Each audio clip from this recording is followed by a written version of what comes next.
Hey, Slater Crusaders. America's the greatest country in the world. Happy Thursday, best day of the week. Oh, hey, friendly reminder to download the app here. Can you see it on the, can't see that. Right there in the bottom, boom, that's it. The First TV app, give it a download, and it's totally free, and everything's right there. All of our shows, me, Jesse, Dana, Buck, you can watch live. It's the best way to watch. It's right there on your phone, piece of cake, totally free in the App Store. The First TV, search for it, and it's yours. All right, let's reiterate this for the millionth time. Let me actually quote Ben Shapiro. He does a pretty good job with this. He says, the goal of flattening the curve for the 1,000th time was to avoid swamping the health system. If we're now shifting the argument to buying time so that we can develop a vaccine, okay, let's just say it out loud. And then let's hear some prospective timelines. But here's the problem. If we're waiting for a deus ex machina, we'll explain that in a second, while tens of millions of people lose their jobs and fall into poverty and despair, and we have no timeline, that's not a plan. That's just hope, and hope isn't a plan. Deus ex machina, this is used like a literary device when the people in a story are, it's so hopeless, there's no way out, and the only way out is some miraculous event from God. And it's not a good literary device. I always thought this in Pinocchio. I thought Pinocchio was so goofy for him, it's about a puppet who comes to life. But the fairy, whatever, comes down and bails Pinocchio out of the cage one time, but then doesn't do anything else. Like if the fairy's gonna come down and bail you out that one time, where are you, fairy? So like that's a stupid literary device usually because every problem could just be resolved with some fairy godmother coming in, right? But that's what we would need here, right? And that's what it sounds like people are at least acting like that's what they're waiting for. Just somehow miraculously, this is just gonna end. Like some vaccine just appears next week and everyone just magically takes it, or the virus mutates in a way that instead of making you sick, it helps you lose that last 20 pounds or something, right? Like, that's not happening. So what's the goal? And Shapiro asks, he says, are we looking to buy time at home until a vaccine comes out? That's one plan.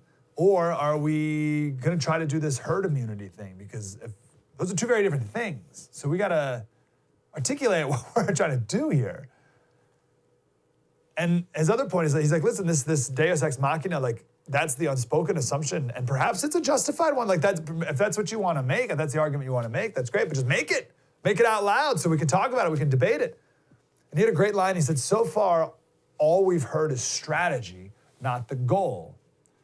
And that's a problem, and will undermine public confidence in the strategy itself as well. That's so good. I get the strategy. We've all heard the strategy. I've had it up to here with the strategy. Masks, 6 feet, temperature checks, yeah, I get it. But for what? Like for what? What's the end goal of that? The goal was originally to keep the pandemic from growing exponentially, keep us under healthcare capacity, right? That's great. We don't want to overrun our hospitals, right? You got a hospital with 300 beds. You don't want 3,000 patients. That could have been a disaster. We're nowhere near that. Nowhere near that. I don't think that's in the ballpark of happening anywhere. So we got to start, we're going to move on. And I don't mean like, move on like it never happened, but like, phase 2, like what now? We need a new goal. We achieved the first goal. Congratulations, what's the next goal? And I think we have to start articulating the fact that it seems like the fact that there's almost 2 different pandemics going on right now. The other day we talked about how there's 2 pandemics, one for conservatives and one for progressives. That's bad, that's not good. You don't want that kind of thing. That means it's becoming political, and that's no good. But I think we can act as if there's 2 pandemics in the sense that there's one for older people and people with health issues, and then another one for younger people with no health issues. And you should be free to make that risk assessment for you and the people around you how you want. So me and my wife, we don't want to get sick. I mean, no one really wants to get sick, right? But we have a 2-month-old, and we have 3 kids, 3.5, 2, and 2 months. Not that it's never like a great time for anyone to get sick, but I don't really want to get sick right now. So we're not really going anywhere. My mom, she's older, she's got respiratory issues, so she's making a certain decision based on her health and desire not to get sick and live. But if you're 40 and your kids are older and you're more self-sufficient and you're otherwise, your kids are more self-sufficient and you're otherwise healthy, do what you want. Like everything's a risk. You decide what to do. Like we should be able to make that decision. We're not going to overrun the healthcare system. We could have. I'd argue we would have if we didn't do anything. I'm okay with the idea that we had to lock down for a couple weeks to stop the exponential growth, but that's not now. Not if we take proper precautions. I think some people are still acting like the R-naught's 10 and the fatality rate's 50%. We don't exactly know what the R-naught is, we don't know exactly what the fatality rate is, but we know enough that people can take proper precautions, and I think we'll be okay. Now, on the flip side of that, if you believe that we do need to work towards herd immunity, I think you need to be prepared to argue that. Like, you need to know exactly what you're asking for. It's still a little premature to confirm any sort of fatality rate, and it's different for different age groups. It's important to know because a lot of people say, oh, the fatality rate's 1% or something. But that's all the age groups added together, right? So that's where if you have a fatality rate for older people, that's 10%, and for younger people, that's 0.1%, you add it together and it's 1%, but that doesn't tell you a lot, right? That doesn't tell you a lot for a certain person what their chances of dying are if they get it. So you gotta be careful when people say the fatality rate is 1. Well, for who? So be more specific. So in Italy, for 60 to 70-year-olds, the fatality rate was 10%. Plus or minus, right? Again, a lot of variables still that we're not exactly sure, but it's about 10. 70 to 80-year-olds, fatality rate was 25%. And 80 to 90, it was 30%. Okay? So let's say you add that up, like 60 plus. Actually, Italy, they do by decades. For some reason in America, we do like half decades, like 65 to 75. I don't know why we do it. But let's say you average that together, it's like a 15% fatality rate for people over 65. Now, there's 50 million people in America over the age of 65. Let's say 50% of 65-year-olds eventually get this, half. I mean, we've been going under the assumption that it could be 70 or 80% before you get herd immunity. Let's say it's 50%. So I'm gonna be super conservative, say 50% people over 65 with a 10% fatality rate, not 15, but let's say 10. That's 2.5 million deaths. Like, that's a crazy number of people dying. So that's too crazy. That's too crazy. Let's say it's a 1% fatality rate for people over the age of 65, which it's not. It's definitely higher than 1%. But even if it's 1%, that's still 250,000 people who we're at like 70 something. Right now, it's at 250,000. I mean, we got a big country. A small percentage still ends up being a lot of people. Even if you just did Americans 75 to 85, there's 10 million. Half of them get it with a 10% death rate. Again, it could be high as like 25% death rate. But even at a 10% death rate, that's still 500,000 deaths. Let me say it again, 75 to 85, 10 million people. If half of them get it and there's a 10% death rate, that's 500,000 people dead. So there's your controlled avalanche that I've heard people cover. Now listen, if that's what you want to argue for, totally fine. Just know what you're calling for. And then on the flip side too, if you're calling for everyone to stay locked down until you deem it safe to go back outside, and you are commanding that standard for everybody. I got a little Twitter conversation with someone the other day, and they're like, "Oh, Slater, kill grandma. You're gonna kill grandma. Blah blah blah, the whole thing." And I said, "Okay, totally, honestly, I'm just curious.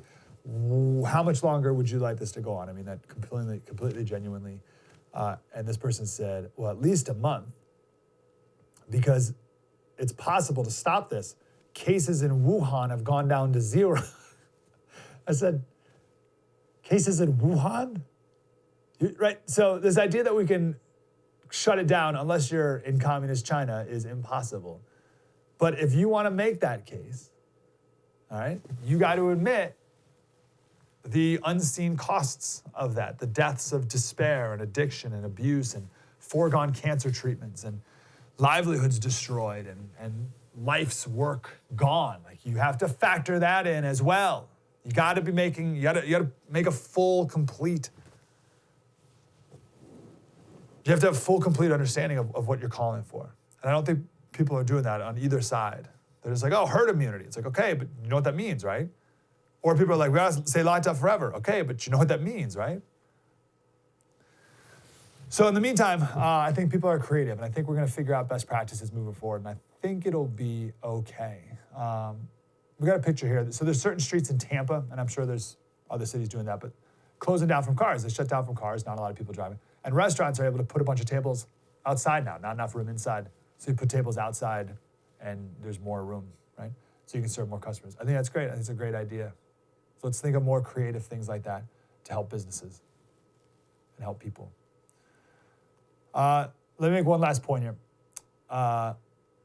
Cases are going to rise because we're going to test more. All right, so the media, they're just becoming more and more hacks, this entire thing. What a shame. They're saying, we need to test, need to test, need to test. Okay, so we're going to test more, and then numbers are going to go up. And the media's like, how can you believe the number of cases are going up? This Republican governor is loosening standards while cases are going up. Yeah, of course cases are going up. It's weird. The media is, it's not weird, it is predictable. The media is rooting for this virus to be bad. And they'll characterize anything, well, any rise in cases, it's going to be a spike. Cases will spike. Only in red states, though, by the way. Did you notice that as well? You see all these articles about Georgia and Florida, and nothing about Colorado, nothing about Minnesota, nothing about states with Democratic governors. It's only Georgia's experiment with human sacrifice, never Colorado's, right? So this has to be a uniquely Republican evil. People dying only in red states. They're going to do that to try to make the president, the left, or excuse me, the conservatives and the president look bad. But cases are going to increase. Deaths are going to go on for the rest of the year, and we're going to hit more round numbers moving forward. We're going to hit 100,000. We're going to hit 150,000. It's going to keep going.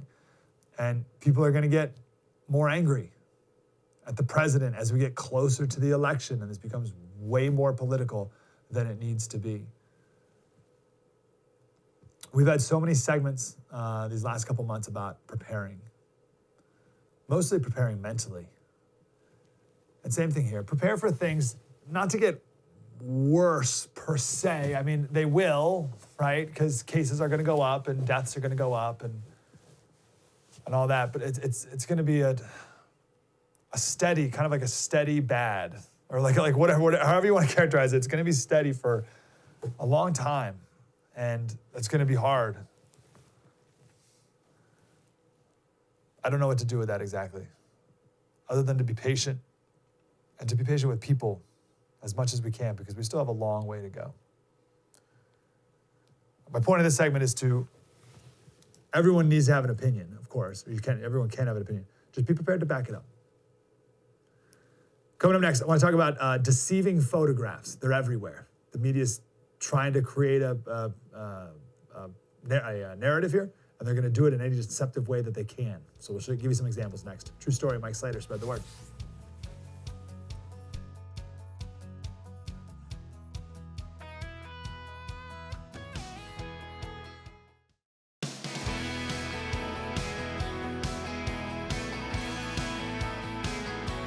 Hey, Slater Crusaders. So in this vein of the media trying to characterize the virus as worse and worse, and especially Republican governors' reactions, and Southerners in particular too, you horrible Southerners, you're going to see a lot of deceptive photographs out there moving forward. Every weekend we've seen it, and you're going to keep seeing it. Pictures can be very deceiving. We shared a couple examples a week or so ago. A picture of people at the beach, and the beach was packed. And then we showed an aerial shot of the same beach at that same moment, and everyone was very spaced out, actually. Like the totally different picture, or like totally different movie was created in our head based on those two pictures. To the point where if you showed the aerial, if there's an article about how the beaches are so packed, and obviously they show the picture where the beaches look packed, but if you showed the other picture, you couldn't run their article. Right? If the headline was beaches are packed in I think it was Jacksonville, and then you showed this picture, it would undermine the entire, everyone would be like, oh, the beaches are actually like very few people there. And everyone's really spaced out. So I got a bunch more examples of it. So this, we may have actually played this one already. This is Denmark. There's people standing in a line. And look how packed it is. It's huge. Actually, I shouldn't have said they were standing in line, because the woman on the right almost, because she's walking, it looks like everyone's kind of walking if you just look at it real fast. But it's a packed sidewalk in Denmark. Unbelievable. What are they doing in Denmark? Everyone's packed in like sardines. They're all going to die. Well, here's the same line from the side. Amazing. Same time, just different angle, different camera lens. Do we have the train one too? In this video of a train, we already showed this one too, right? So this same front of the train, you just zoom in differently or use a different lens. I'm not a photographer, I don't know. But look how different the train's speed looks. Isn't that wild? It's like an optical illusion. It's crazy. I got some more here. We got some more pictures. We got another one here? There you go. So busy street in, I don't know, it looks like Paris or something, I don't know. Busy street, and then from the side, like empty sidewalk. Like no, everyone's super spaced out. There's another one here, people packed together. Oh goodness, look how close they are. It's dangerous. COVID, the virus, and there's like everyone's super far apart from each other. So I wonder if, Gavin Newsom in particular, or any of these governors or anyone, like that, Gavin Newsom makes these decisions about shutting down the beach in Orange County the other day. I wonder if he ever went to the beach or he just saw a couple pictures of it. Throw that next one up there, guys, the one that you just put up, the light post. Isn't that crazy? So again, I'm not a photographer, so I can't explain that.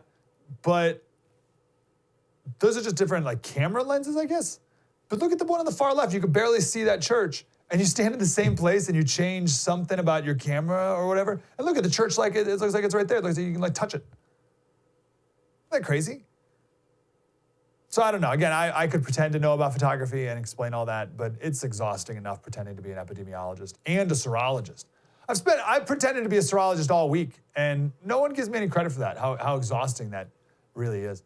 So I can't pretend to know all about that, but you change the focal point, you change the lens a little bit here and there, and you have a totally different image, totally different scenario, and therefore a totally different article that can be written about it to try and deceive people. I want to show this picture here, just to prove this point again. This is a rest stop off of the highway in Breezewood, Pennsylvania. Have you ever seen this picture before? It's a pretty famous picture.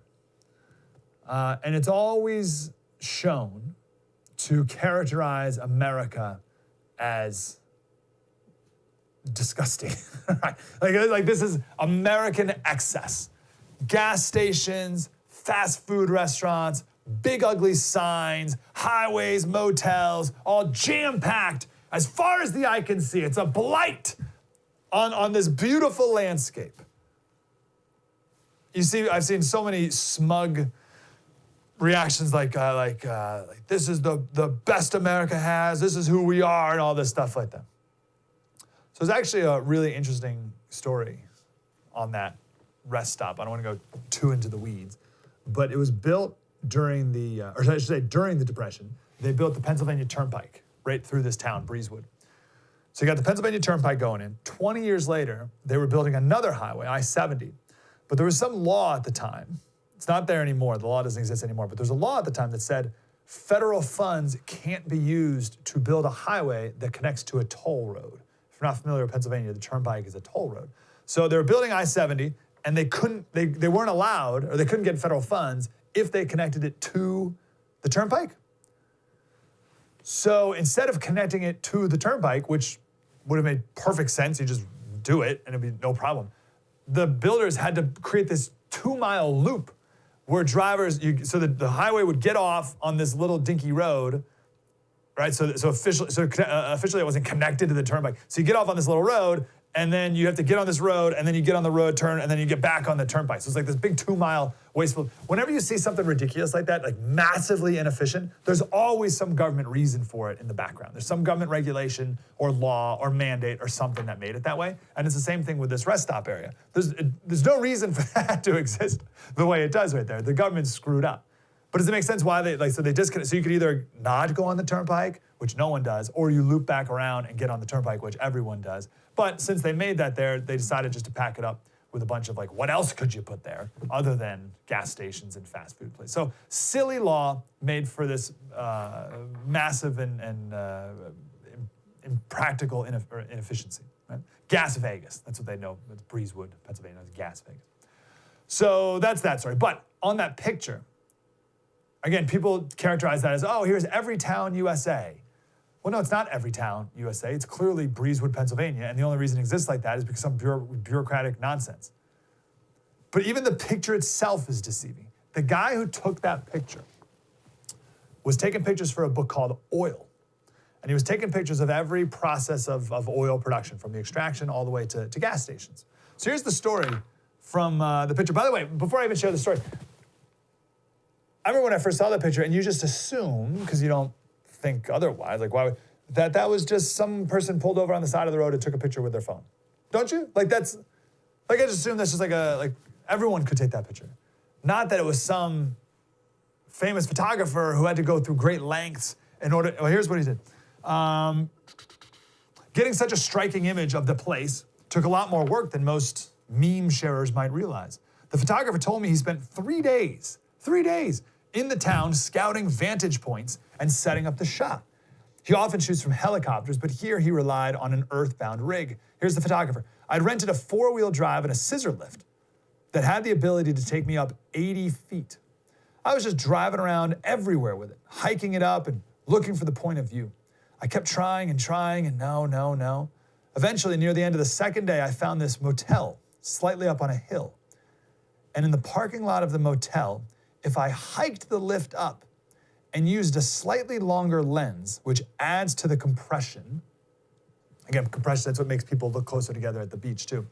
If I used a slightly longer lens, which adds to the compression, I was able to create the shot. So it's like this super intricate, professional, it took 3 days for the guy to get that picture just the right way. So is that deceiving? I think so. But it's an important lesson, because whenever you see a picture, it's never even close to the whole story. I never liked the expression, a picture's worth 1,000 words. We've all heard that before, right? A picture's worth 1,000 words. Yeah, maybe, but then after that, it takes many, many more thousands of words to explain away the misconceptions of the first 1,000. Be very careful of pictures. You're gonna see a lot of them coming up every weekend. They do it. Like, oh, here's a Texas beach packed with people. And you gotta look at it and be like, is it really packed with people? True story. Mike Slater, spread the word.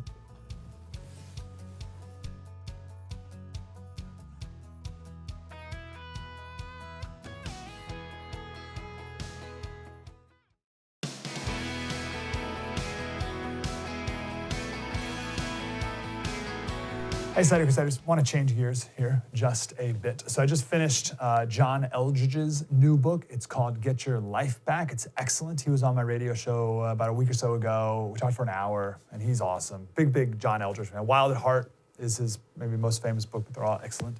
So this one's called Get Your Life Back. It's great. It's perfect for now, for this quarantine time. The whole book's about how life is just flying out of control for everybody. And our souls were never made for this pace of life, for the pace that technology has made us operate at. We were never made, our souls were never made. So this, I'll never forget this. So we were doing this interview, and it was 8 o'clock at night. We did like a special, anyway. And it was 8:29, and we had to take a break for the bottom of the hour news. And John Eldredge was just making the point that our souls were not made to keep up with all the pain and heartache of the world. And I said, Mr. Eldredge, I'm sorry, we gotta take a quick break, we got a hard break. Can you stick around for, he's like, yeah, of course. I was like, hey, everyone, we'll come back with more. John Eldredge coming up next. And then boom, break. And then right into the news. 2,000 deaths, 400 new deaths in New York City. Cases going. And it's like, oh, that's exactly what he talked about. Like, your soul was not made to keep up with the death rates of every city in the world. But we got to keep up with it all the time. And we're just fried because of it. Anyway, it's a great book. So one of the chapters, he talks about negative and positive barometers that you have in your life that can tell you how your life is, how your soul, how your heart is doing. So there's negative barometers. So are you craving sugar and caffeine? Are you getting short with people? You get angry quickly. Like road rage. Are you feeling tired all the time? Are you in pain? Like all these are negative signs that you need a course correction in some way, if we're attuned to them, which very few people are. Then there's also positive barometers that can tell you that your soul's doing well. Have you taken time to just be still? Are you listening to your spouse intently? Are you actually listening? Do you hear the birds chirping outside? I know that one sounds lame perhaps, but if your mind's racing, you're never gonna hear things like that. So if you actually hear birds chirping, that's a good sign that your mind is calm enough that you can hear those sounds. So he says this, Eldridge does. He says, my daily walk is a good benchmark. It's simple, accessible, tells me whether or not I'm living realistically. I'm not talking about hours wandering through the enchanted forest. I'm talking about a 20-minute walk in the evening. And how affirming to see that included in the list of the daily routines of geniuses, published by the Harvard Business Review. The author compared the schedules and lifestyles of 161 painters, writers, composers, philosophers, scientists, and other exceptional thinkers, and discovered that they all share some things in common. All right, so you got 161 geniuses, daily routines, Harvard Business Review. Here's their what they all do. Their workplace has minimal distractions. A daily walk. Many would write in the morning, stop for lunch and stroll, spend an hour or two answering letters, and knock off work by 2 or 3 in the afternoon. A clear dividing line between important work and busy work, and limited social lives. And I think today that limited social lives things would be limiting like Facebook and Twitter intakes, right? If you're just like obsessed with it all the time, as opposed to like putting it in its proper place and using it as a tool, not being a slave to it. But I just want to focus on the walk part. Like, have you been walking more lately? I hope so. Stillness is Key by Ryan Holiday. Fantastic book. Big fan of Ryan Holiday as well. Here's a whole chapter about the importance of walking outside, just going for walks. Are you eating dinner and sitting down after you're done? I caught myself doing this the other day. And then my wife, it was so funny, it was like last week. So it was like on last Tuesday, I caught myself doing this. And then the next day, my wife caught herself doing this. So we're eating as a family at the table. And then as soon as we're done eating, we just get up and start cleaning. As opposed to just sitting, just sit for a while. Like, what's the rush? Well, there's always a rush. We got to do this. We got to get ready for bed. We got to go to bed. No, just sit. Let's just sit for like 5 minutes. Let's hang out.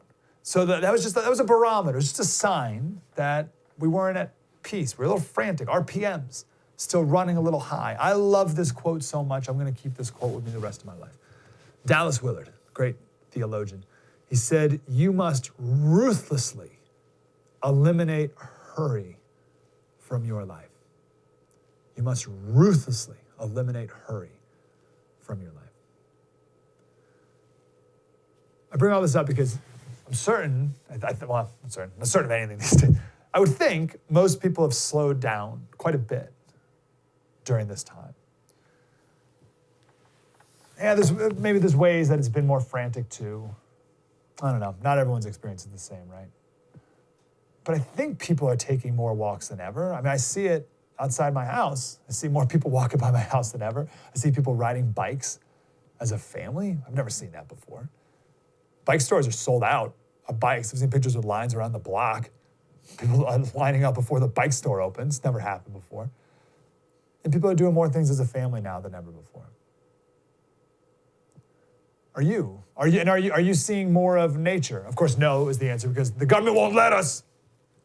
But if you have been able to, there's an inefficiency there that's really important. So Eldridge tells the story of, he's got 2 horses and he tends to them every now and again, but one of them got sick and he has to tend to it every day. So he would go down to this horse begrudgingly for a while and be like, oh, every day I got to go do something with this horse. So he goes, but after a while he learned to enjoy it. And he said, life picks up momentum like a car on downhill ice. And it's so easy to go with it. The pace is addictive. And it gives us a false sense of purpose while also relieving us of paying attention to the deeper things. It's such a good line. It gives us busyness gives us a false sense of purpose and relieves us of paying attention to the deeper things. You just keep stuffing it. God gently slowed things down for me. I'm just standing here, letting the horse graze while I hold their halters. I'm not productive. I'm gloriously inefficient. I love that, gloriously inefficient. Maybe you are a high achiever. Maybe you're a max producer at all times. Go, go, go, go, go. I hope you can find some time to be gloriously inefficient and truly rest in this forced Sabbath. Doesn't mean do nothing, but just to find some rest in it. If nothing else, you don't have to commute anymore. So you take that time for rest. I want to end with this. This person has put this much better than I have. This is from The Atlantic. Now, let me say this too. I got to put this disclaimer. I think it's important. I am not ignoring the hard costs that this has had on a lot of people, the deaths, the severe illness, jobs lost, businesses lost. I don't mean to ignore or belittle any of that suffering. But similar to what we talked about the other day with calmness and Dan Crenshaw, I think this truth about the importance of finding peace, I think it's more true if you're going through suffering and illness and job loss and business, right? It's all the more important if that's the situation. These aren't the kind of things that are good for you if life is going dandy. These are the kind of things that are good for you if life is really hard. Anyway, this is Tom McTague. And he wrote this article in The Atlantic called Being a Parent Has Made My Pandemic Life Simpler, if you can believe it. And I saw it and I was like, well, yeah, of course I can. Oh, I saw this funny meme. I should have sent it to you guys. It's Mel Gibson and Jim Caviezel filming Passion of the Christ. And you got Mel Gibson, and he's there in like a linen shirt, and he's got sunglasses on, his hair's perfectly done, and he's sitting there all relaxed and in the director's chair. And then sitting next to him is Jim Caviezel playing Jesus, all bloodied, just scarred face, just the crown, just blood all over him. And the caption is, my friend with no kids telling me how difficult quarantine has been. It's like, yeah, it's about right. Anyway, this guy in this article is reflecting that, yes, there's been difficulty during this quarantine, working at home with kids and balancing schedules and all this stuff. But he says this. He said the mandatory and universal nature of our confinement, so you have to and everybody has to, has stripped away the one thing that defines our modern privileged life, choice. But in losing the most basic element of freedom, we have also lost the pressure that comes with it. The pressure to make the most of what you choose. Should I go out or stay in? Is this the best use of my time? Will I offend so-and-so by choosing this rather than that? We got to go to this birthday party. Oh, we don't go to this birthday party. You're just packed all the time. There's a clean singularity of purpose for a parent in lockdown. Your priorities are clarified. Oh, that's so freeing when your priorities are clarified. In normal time, weekdays are a blur, and weekends are packed with chores, errands, and social events scheduled a long time ago. Many days I felt that the only moment of undistracted time with my son is story time before bed, an immovable, unavoidable, simple routine where distractions are removed, lights are dimmed, calm restored. My life today is like one long bedtime story. Let me show you this last part. This is why I love this image so much. When I read this a couple days ago, it changed my routine a little bit. He said, each morning now, I take my little one to some nearby woods for our daily exercise. We've developed something of a routine. We rest on some logs 10 minutes into our walk and have a snack. Sitting there one morning, I realized, at least in that moment, my life was nicer in lockdown than out of it. I was doing nothing with my son. Birds were tweeting. Sun was streaming through the trees. I had a flask of coffee and some chocolate. Without the lockdown, I'd likely be nose to armpit on the train to Charing Cross en route to a meeting or a government briefing. Instead, I now play dinosaurs and can say yes when my son asks if it's mommy and daddy time. Every day is mommy and daddy day now. So we got little kiddos, and every parent has told me, like, embrace like these moments, they're when the kids are cute and want to be with you, and you can do fun things like this, like go for a walk and sit on a log and eat some chocolate and go back home. Embrace those days. And I don't know, this parent at least, and me too, I would have just gone. I would have been on the subway instead. I missed it. I hope you've had some of those moments, whatever age your kids are. Maybe your kids are older now, and they're in college or whatever, and they come back, you're able to spend some time. Hopefully you get like a moment like that. And I hope, if nothing else, you can have a conversation with your family about what patterns, what habits you've formed these last few months that you want to keep post-lockdown. So maybe a couple weeks, this guy goes back to work, and you got to get back on the subway to work, but maybe you can still find sometime in the morning, 10 minutes, to go on that walk and sit on the log. All right, let's keep that routine, even when we go back post-lockdown.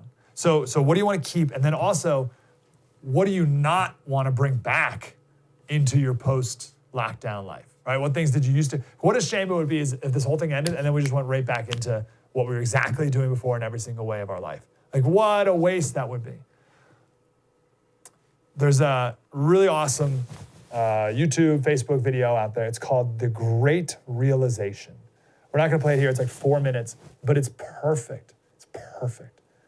And I would love for this time to be known as the Great Realization, the great reprioritizing of what's most important in life. It could be that, or we just waste it. True story. Mike Slater. Spread the word.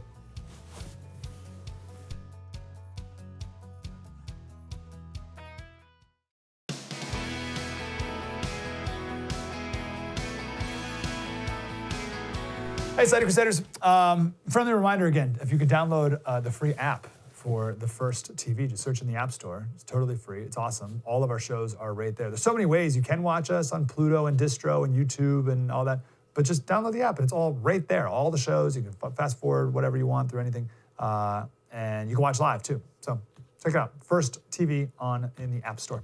So we've talked a lot about too big to pivot when it comes to the supply chains and supply lines and big giant companies, and they just lumber and they can't pivot away and change their business models. So we have this max efficiency, right? Max efficiency. It has a benefit in normal times of streamlining costs, preventing waste, and that's good. But it's at the cost of not having any flexibility. Right? Ruthlessly efficient, but not nimble. We've given tons of examples. And apparently, the small, like farms, for example, that's kind of the big one we've been using. Because you got these farms these huge giant farms that only sell their food to one company or one industry, and the industry shut down, and they're like, they couldn't pivot to selling to grocery stores for many different reasons that we've discussed. But it seems like small and maybe medium-sized farms have fared a lot better than the bigger ones because they're a little quicker. They can respond better. They're more agile, right? Able to work closer with food banks or schools to make boxes of food or whatever it is, or sell directly to people who just show up to the farm. But the massive farms haven't been able to adjust as well. This is why startups, right? Startups quicker. Something changes, boom, they can just do it. We got an idea, boom, done. But you got like IBM, right? Someone in IBM has an idea. It's like, it's got to go up the chain. And it's like, we can't. We got to go to the shareholders and we got to talk to the board. It's like this whole laborious thing, right? So it's a story as old as business. On that point, what's the biggest thing there is? Right? So we're going to talk too big to pivot, and we're talking about farms. Okay, sure. But what's the biggest thing? It's the government. Government is by far the biggest thing, and clearly unable to pivot ever.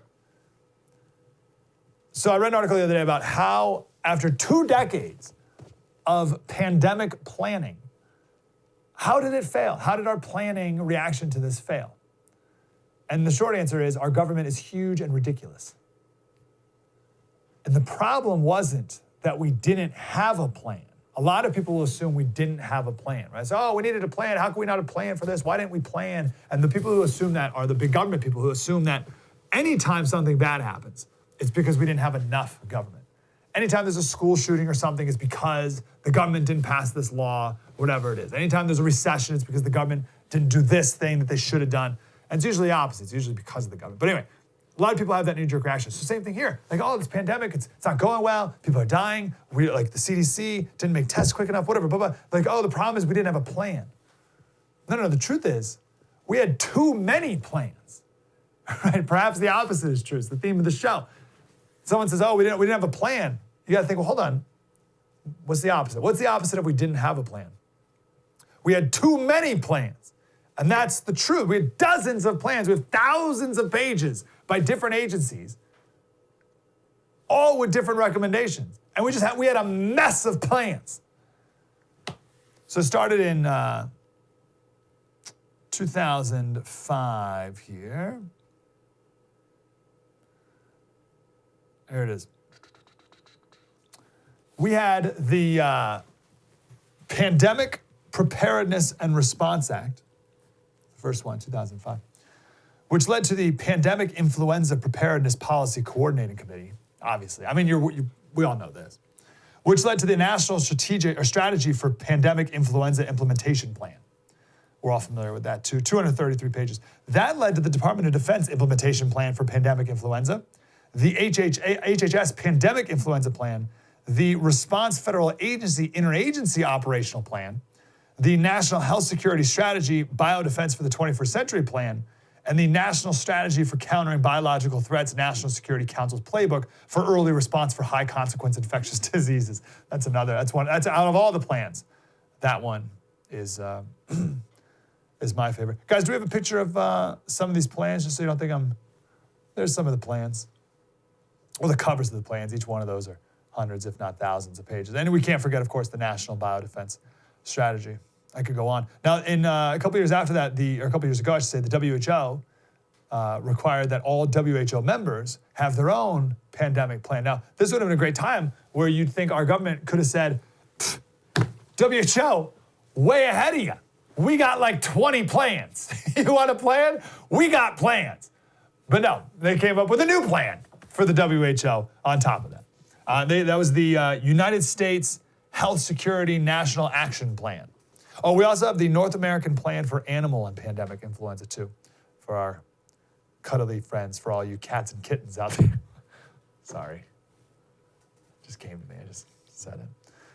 Okay, so I just want to be clear with all I know I kind of ran through those a little quick here. And I just want to make sure that we're on the same page with the plans that you're familiar with and the plans that I have here. So just to check our notes here, compare notes, we have the NSPI, the NSPIIP, the PIP, the NRF, RFIOP, BIA, NHS, NAP, NSS, NHSS, NBS, NAPAPI.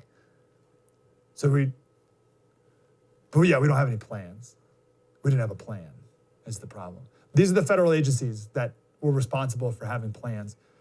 ASPR, I know what that is, CDC, DGMQ, the NCEZID, the USSG, HHS, FEMA, FDA, NIAID, DOD, DHS, NSC, CTF. They all had plans. So don't tell me we didn't have a plan.